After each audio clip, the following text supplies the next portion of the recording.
दोस्तों ऐसा होता है ना, जब भी हम एग्जाम देने जाते हैं तो क्वेश्चन पेपर में कुछ क्वेश्चंस ऐसे आ जाते हैं जिनका सामना हम पहली बार कर रहे होते हैं।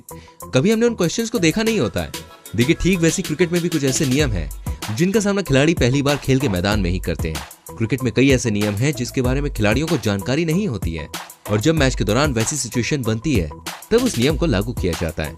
अब आप 2019 वर्ल्ड कप के कंट्रोवर्शियल फाइनल को ही देख लीजिए। इस मैच में जिस नियम के तहत इंग्लैंड को वर्ल्ड चैंपियन घोषित किया गया, अधिकतर खिलाड़ियों को उस नियम की जानकारी पहले से नहीं थी।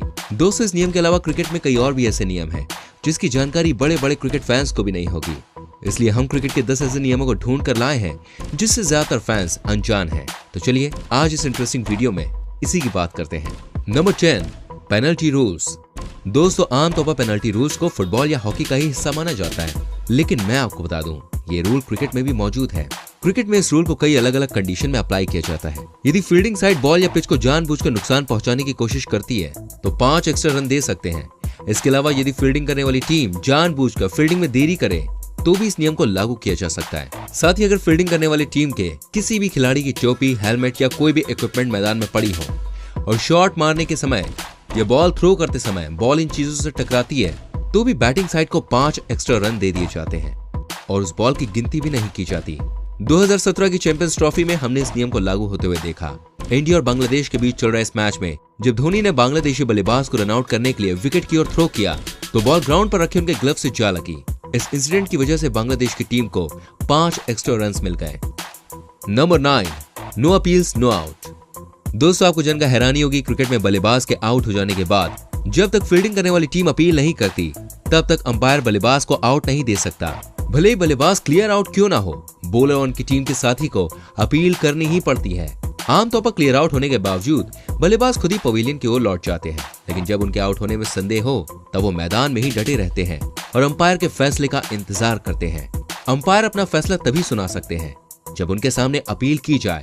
हालांकि क्रिकेट की दुनिया में कई ऐसे ईमानदार खिलाड़ी हुए हैं जो आउट होने के बाद अंपायर के फैसले का इंतजार किए बिना ही पवेलियन लौट जाते हैं। Number 8, captains power.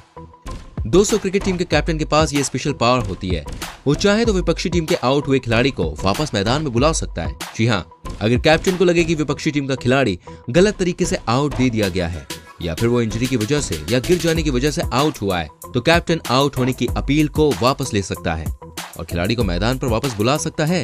ये नियम पूरी तरह से कैप्टन की ईमानदारी पर डिपेंड करता है। पिछले कुछ सालों में इस नियम का इस्तेमाल होते हुए सिर्फ एक बार देखा गया, जब इंडिया और इंग्लैंड के बीच चल रहे टेस्ट मैच के दौरान कैप्टन कूल महेंद्र सिंह धोनी ने इंग्लैंड के रनआउट हुए बल्लेबाज इयान बेल को वापस मैदान पर बुला लिया था। यही तो बातें हैं जो धोनी को और महान बनाती है। Number 7, aerial stoppage is dead ball. दोस्तों टेलीविजन पर मैच देख रहे क्रिकेट फैंस के एक्सपीरियंस को बेहतर बनाने के लिए मैच के दौरान कई एडवांस टेक्नोलॉजीज का यूज किया जाता है। इसके अलावा अंपायर को बेहतर फैसला लेने में भी ये एडवांस टेक्नोलॉजी मददगार साबित होती है।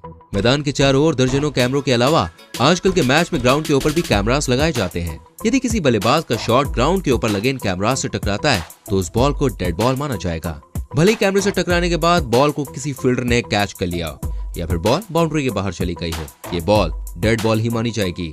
इंडियन टीम जब ऑस्ट्रेलिया दौरे पर गई थी तब इन दोनों टीमों के बीच चल रहे एक वनडे मैच के दौरान ग्लेन मैक्सवेल का एक शॉट ऊपर लगे कैमरे से टकरा गया था। मुझे बस ये इंसिडेंट याद है। यदि आप इसके बारे में जानते हैं तो कमेंट कर सकते हैं।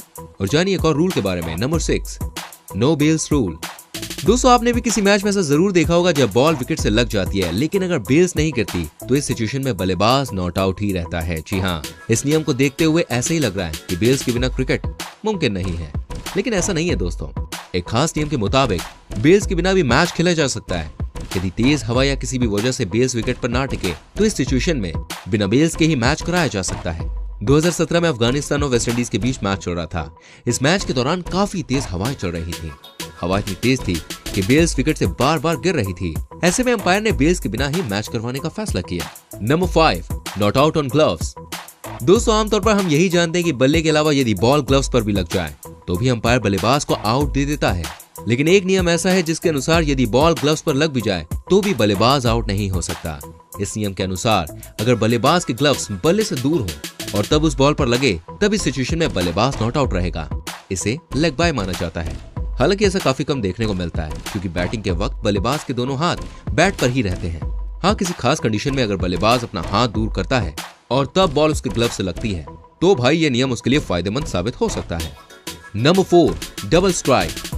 दोस्तों, आपको लगान फिल्म में गौरंग द्वारा की गई बैटिंग तो याद ही होगी। ये अपनी बैटिंग की शुरुआत में एक बॉल को 2 बार हिट करते थे। खैर, उस फिल्म में भी एक अंग्रेज ने इनके इस बैटिंग के तरीके पर आपत्ति जताई थी और वो आपत्ति क्रिकेट के इंटरनेशनल नियम के अनुसार ही थी। ये बात अलग है कि इंटरनेशनल नियम काफी बाद में तैयार किया गया। अगर कोई बल्लेबाज बैटिंग के दौरान बॉल को 2 बार हिट करता है तो फिर उसे आउट करार दे दिया जाएगा। भले वो बॉल को अपनी सुरक्षा के लिए ही दोबारा हिट क्यों ना करे, वो आउट होगा। यदि अनइंटेंशनली बॉल दोबारा बल्ले को टच कर जाए तो फिर बल्लेबाज आउट नहीं होगा।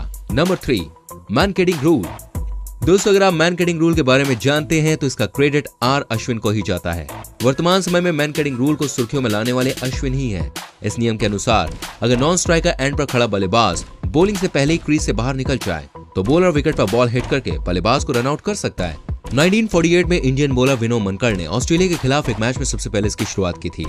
मैनकेडिंग के सबसे पहले शिकार ऑस्ट्रेलियाई बल्लेबाज बिल ब्राउन हुए थे। जब गेंदबाजों ने मैनकेडिंग रूल के मुताबिक बल्लेबाजों को आउट किया है तब काफी ज्यादा कंट्रोवर्सीज हुई है। Number 2, catch out rule. दोस्तों, क्रिकेट में कई ऐसे बेहतरीन फील्डर हैं जो मैच को काफी इंटरेस्टिंग बना देते हैं। कई ऐसे भी हैं जो मुश्किल से मुश्किल कैचेस पकड़ने के लिए जाने जाते हैं। आमतौर पर हम यही जानते हैं कि फील्डर किसी भी तरह से बॉल को जमीन पर गिरने से पहले कैच कर ले तो बल्लेबाज आउट हो जाता है, लेकिन ऐसा नहीं है। यदि कैच करने से पहले बॉल फील्डर के कैप या हेलमेट में लग जाए तो बॉस इस सिचुएशन में बल्लेबाज नॉट आउट रहता है। हाँ, मगर कैप या हेलमेट के अलावा बॉडी के किसी और हिस्से को बॉल लगे और उसके बाद मान लीजिए फील्डर उसे कैच कर लेता है तो बल्लेबाज आउट माना जाता है। Number 1, weird no ball rule. दोस्तों, जब बॉलिंग के दौरान बॉलर का पैर क्रीज से बाहर हो तब उस बॉल को नो बॉल माना जाता है। वहीं अगर बॉल बल्लेबाज के कमर के ऊपर हो तभी उसे नो बॉल ही माना जाता है। पर इन दोनों के अलावा भी एक ऐसा नियम है जिसके तहत किसी बॉल को नो बॉल करार दिया जा सकता है। जब बॉलर बॉल को रिलीज करता है और बॉल बल्लेबाज तक पहुंचने से पहले पिच पर 2 बार बाउंस ले ले तब उस बॉल को नो बॉल करार दिया जाता है। वहीं बॉल अगर पिच से बाहर चली जाए तो उसे डेड बॉल माना जाता है। उम्मीद है आपको ये हमारी वीडियो अच्छी लगी होगी, ये जानकारी अच्छी लगी होगी। इनमें से कौन सा रूल आपको सबसे अटपटा लगा, कमेंट करके बताएं। प्लीज हमारी वीडियो को लाइक करें, शेयर करें एंड ऐसी और वीडियोस को देखने के लिए चैनल को सब्सक्राइब करके बेल आइकन को जरूर प्रेस करें ताकि आपसे हमारी कोई भी वीडियो मिस ना हो। मिलते हैं आपसे अगली वीडियो में। Till then bye bye, take care, मेरी चैनल।